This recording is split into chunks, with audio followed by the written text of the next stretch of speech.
having reviewed the evidence and applied the law thereto, now finds you guilty.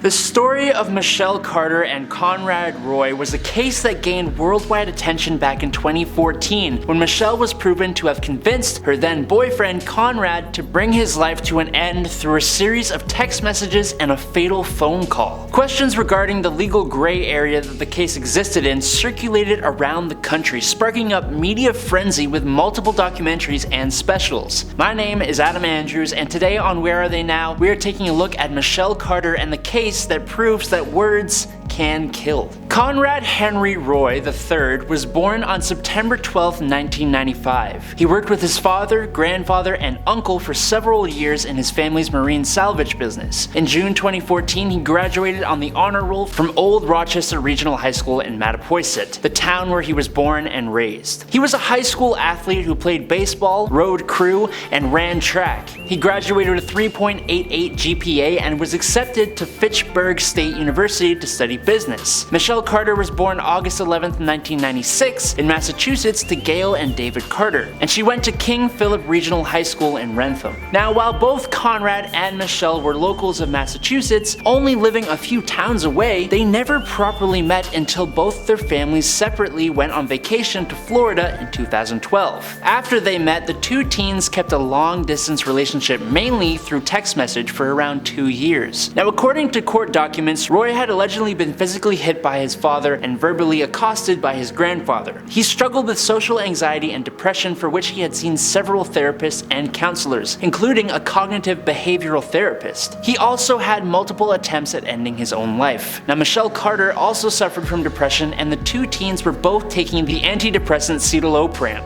which carries a box warning stating it may increase suicidal thinking and behavior in those under age 24. After learning that Roy was planning to end his own life, Carter repeatedly discouraged him in 2012 and 2014, and did in fact encourage him to get professional help. However, her attitude changed. In July of 2014, Conrad Roy's body was found in his pickup truck in a Kmart parking lot in Fairhaven, Massachusetts, having seemingly brought his own life to an end through carbon monoxide poisoning. Carter, who at the time was about an hour away, was discovered to have been on the phone with Conrad when he passed away. Now, not only did Michelle not call 911, but in thousands of texts prior to the tragedy, she had sent multiple messages convincing her boyfriend to go through with it, chastising him for not doing it and telling him to get back in the vehicle after he admitted to not being sure he wanted to go through with it. These texts included horrible things like, quote, "You keep pushing it off and say you'll do it, but you never do.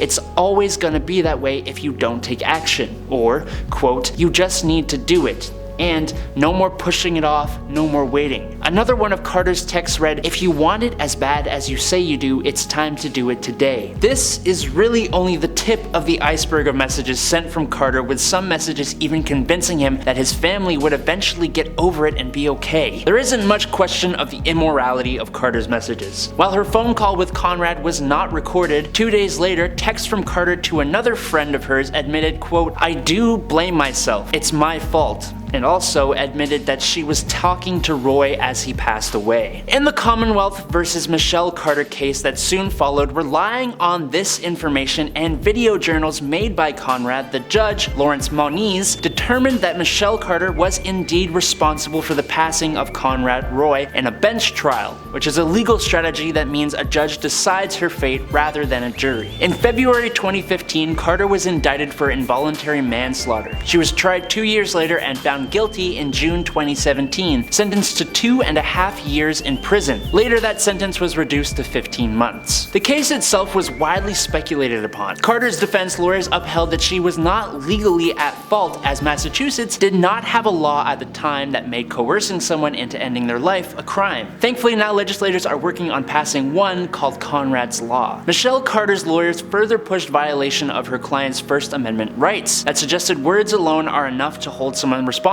for this crime. The lawyers also argued that there was simply not enough evidence to prove Carter urged Roy to get back into his truck, or that he would have lived if she had called for help or taken other action to try and save his life. It is technically an illegal gray area. I think most of us agree though with the judge's verdict in this case. I don't know, let me know down below. In total, Michelle Carter served about 12 months of her 15-month sentence and was released from prison on January 23, 2020, after her sentence was cut short by 3 months due to good behavior. Apparently, she had been a model inmate. She stayed out of trouble and participated in jail programs, including Bible study, and she had even held a job in the kitchen where she got along well with other inmates. All of this according to Bristol County Sheriff Thomas Hodgson. She remains on probation until August 2022, and she seems to have no social media of any kind, as searches on Instagram and most other sites come up empty. She has made no public statements and didn't say a word when escorted to the SUV that brought her back home. She is not allowed in contact with Conrad Roy's family, nor is she allowed to profit from the story during her probation. As for the family of Conrad Roy, they are extremely disappointed in her early release from prison, and they are just trying to move on. Not much is known about what the 25-year-old Michelle Carter does or has been doing since her release. She has stayed extremely low profile since 2020 and hasn't made any kind of comment about any of the media made about her and Conrad's story. That media, for anyone interested in learning more, would be the 2019 HBO 2-part documentary I Love You, Now Die. There's also a Discovery Plus 2-hour special documentary titled Michelle Carter, Love, Texts, and Death, and a Hulu series titled The Girl from Plainview starring Elle Fanning and Colton Ryan that premiered on March 29th, 2022. But for now, that is all the information we currently have regarding the infamous tragedy of Conrad Roy III, the trial, and the current information pertaining to Michelle Carter, who did time for her involvement in Roy's passing. Also, if you or anyone you know is struggling, there are resources out there. We will leave links in the description, but if you're in Canada, you can call Talk Canada at 1-833-456-4566 or text them at 45645. And if you're in the States, you can call the US National Prevention Lifeline at 800-273-8255, text HOME to 741741, or go to speakingofsuicide.com/resources for more.